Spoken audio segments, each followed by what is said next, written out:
Hey, today I'm talking about the first 3 Sean Connery James Bond films. And the names of those 3 movies are Dr. No, From Russia with Love, and Goldfinger.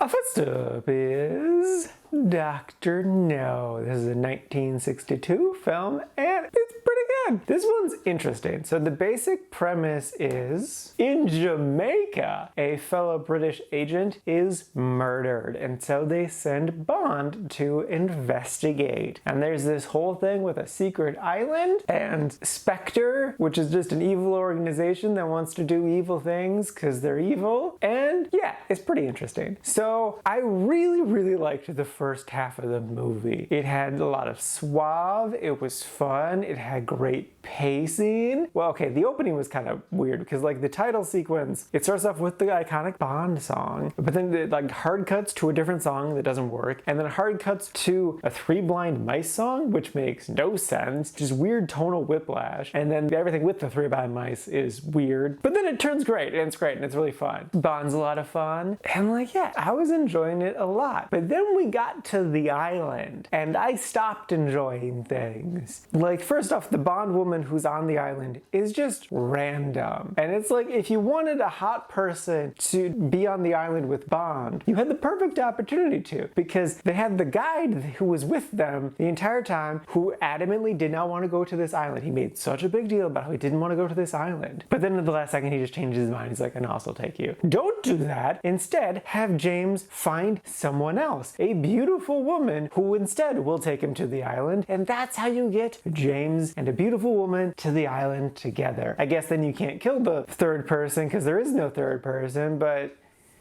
I also hated all of like the sci-fi stuff in it. It just seems so ridiculous and over the top, and well, it's cliche now, but like it just was so silly. And I wasn't a fan of that because James is so cool and badass, and then it just turns into like a silly campy movie. I don't know. Don't get me wrong though, I still enjoyed it. I put it in the quite liked. It did make it into the quite liked, so it's basically a 4 out of 5. Yeah, just like it was like super high up in the really liked at the beginning, first half really, and then just like really fell off for me in the second half. So yeah. Still liked it. It just needed some ironing out, really. Would I recommend it? Yeah, it's fine. Sure. Next up is From Russia with Love. The plot of this movie is ridiculous. It's a year later, and James is now tasked with getting this fancy computer thingy from a Russian defector in Turkey. But unbeknownst to him, the bad guy from the previous movie that he killed worked for Spectre. They now want revenge for James killing him. So their plan is to have this Russian defect because she doesn't know that she's actually working for Spectre, and she will then steal this machine, and after she steals the machine, because James is going to be there because he's just going to be there, they're going to kill James and then take the machine for themselves. So it's really like 2 birds, 1 stone type of situation. Makes absolutely no sense. Why? Like, they have so many opportunities to kill James. They could have just let him die at several points too. Like, there's a bad guy following James around, making sure he does something. Why? Why bother with any of that if they're just going to take the thing? Why not just kill James as one mission and then take the machine as a second mission? They had plenty of opportunities to do both things. And really, most of this movie is just watching James's plan work flawlessly. Like 3/4 of the movie, maybe even more. And like, I did like that they incorporated the Bond girl actually into the plot this time, that like she was put there specifically to have sex with Bond by the bad guys. But it's also like, why do that? Because we all know he's super charming. He's easily going to turn her, because he does turn her, and then everything will blow up in your face like it does. I'm shitting on this movie a lot, and to be honest, I really did not care for the first half of this movie. I was just like, this just feels like a remake of the first one. It doesn't really feel like they're doing anything, but then it eventually started to win me over by the second half. All of like the big explosions at the end, it won me over. All the action scenes at the end, I was like, okay, I'm having a lot of fun now. This is a blast. I get why people like this. The ending is a lot of fun. So I again ended up putting this in the quite liked. I liked this one more than Dr. No. So I would actually recommend this one more than the first one. Plus, like, you also don't have to have seen Dr. No. All of these movies feel very independent of one another. So like, if you don't watch the first one, the parts where I was kind of bored, where it just felt like a remake of the first one, you're not gonna get bored by it because you won't have seen the first one and be bored by the remakey things. So yeah, just watch this one, From Russia with Love. It's pretty good, even though the plot is kind of really ridiculous. And I spoiled it. But whatever, it's fun. And lastly is Goldfinger. What the fuck is this movie? It makes absolutely no sense. Like, I'm kind of angry at how much this movie doesn't make any sense. So the premise is James is tasked with observing a British billionaire who's supposedly smuggling gold out of England himself, which he is, because even though he's a billionaire, he does his dirty work himself. But at first, he's just supposed to observe him, I think. But then he makes himself known to the bad guy, and so the bad guy kills a woman by covering her in paint.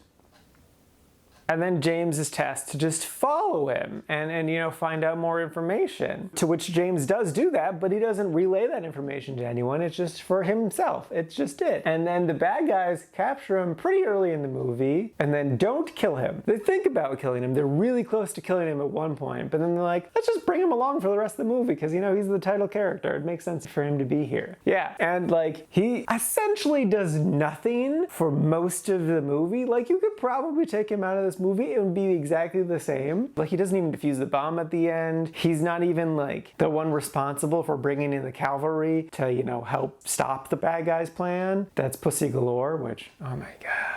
I knew that name going into this movie, and I thought it'd be better in context. It is not better in context. I don't think Ian Fleming likes women. They have the worst f***ing names. I hate it. I knew that was gonna happen, but still doesn't stop me from hating it. The only thing that James does in this movie is have sex with a lesbian, which convinces her to go straight in both senses, and so then she contacts the US government for them to do stuff. Like, he technically doesn't even kill Goldfinger. Goldfinger kills himself accidentally. He does nothing in this movie. His penis does more in this movie than he does. Wow. I really did not care for this movie. I'm surprised people like this movie. It makes no sense. Also, I'm just gonna talk about Oddjob for a hot second. Cause like, the first scene we see where he throws his hat, it perfectly cuts off that statue's head and it's all badass and stuff. And it's like, oh, okay, that's a big setup thing. Second time he uses it, he throws it right at a woman's head. I'm like, oh, it's gonna chop her head off. It's gonna be crazy.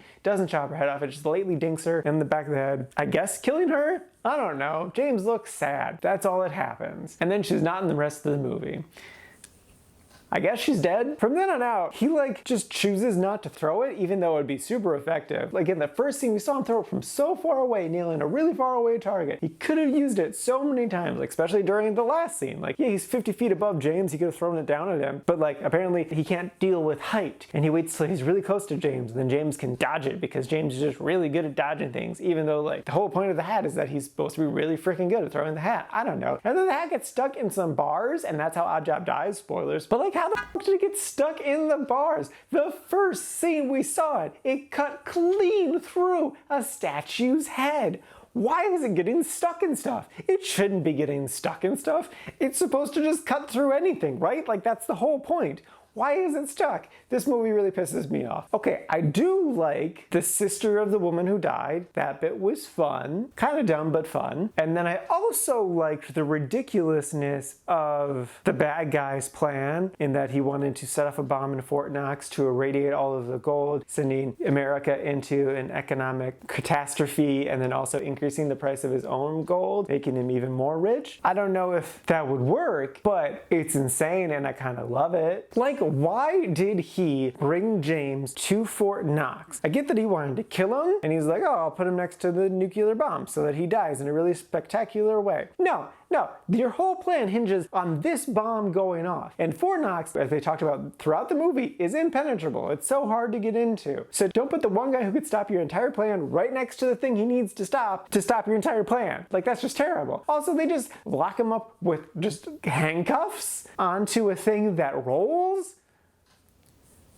Your whole plan hinges on this one thing, and you're just like lazily putting him there. What are you doing? And then I don't understand, I literally do not understand the end of this movie. Because James gets on a plane to go to America to meet the president. Oh, and even though Pussy Galore betrayed Goldfinger, they're still working together. She's piloting the plane. And then Goldfinger doesn't just immediately shoot James when he sees him. He just kind of is like, you, and then he gets too close and James pushes the gun away and Goldfinger kills himself in a really, such a silly way. And then James has sex with a lesbian again. He rapes a lesbian at one point. What the fuck is this movie? If you can't tell by my exasperation, I didn't particularly care for this movie and I don't recommend it.